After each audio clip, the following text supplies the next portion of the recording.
Kindly subscribe to our YouTube channel, see how to. Click on the subscribe button below and also click on the bell beside this. This will notify you once we drop a new video. Thank you. And we always appreciate you anytime you come out for us to come and watch our movie.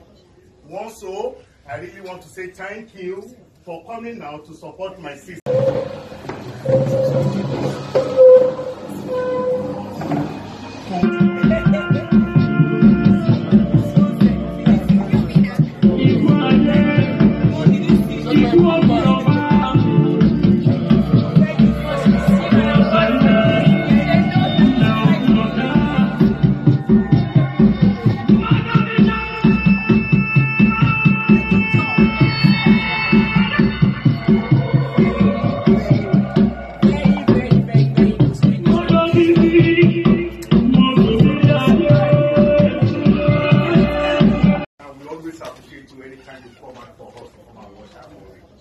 Also, I really want to say thank you for coming now to support my sister. Kemi Afolabi, thank you so much.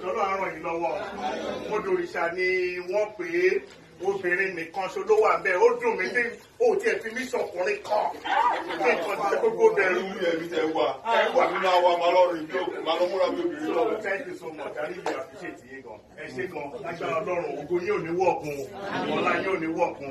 Ibi tẹ́ ti ń mówó jáde tẹ́ ti ń wo àwọn movies wa Ọlọ́run á jẹ́ kọ́kọ́ máa dípò ní.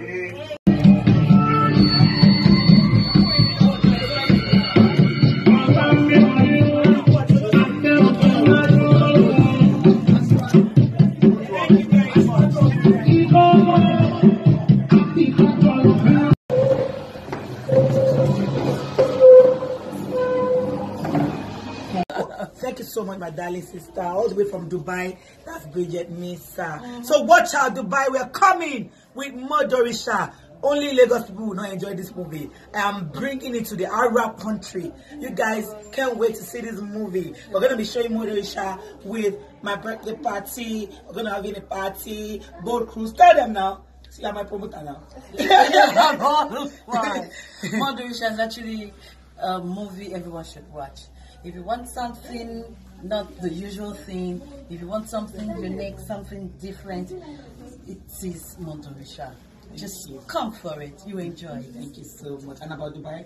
And about Dubai? Yeah. We are coming. We are Modorisa coming. will take over Dubai. Yes, so. We're going to make it happen. We're going to go right now. Yeah. Monday, next, tomorrow, my boy is getting married. Yay! Let's go. Get married.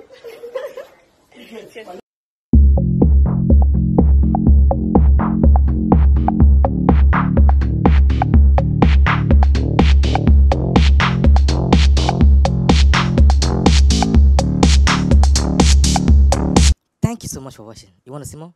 Click below and subscribe because we drop video every day.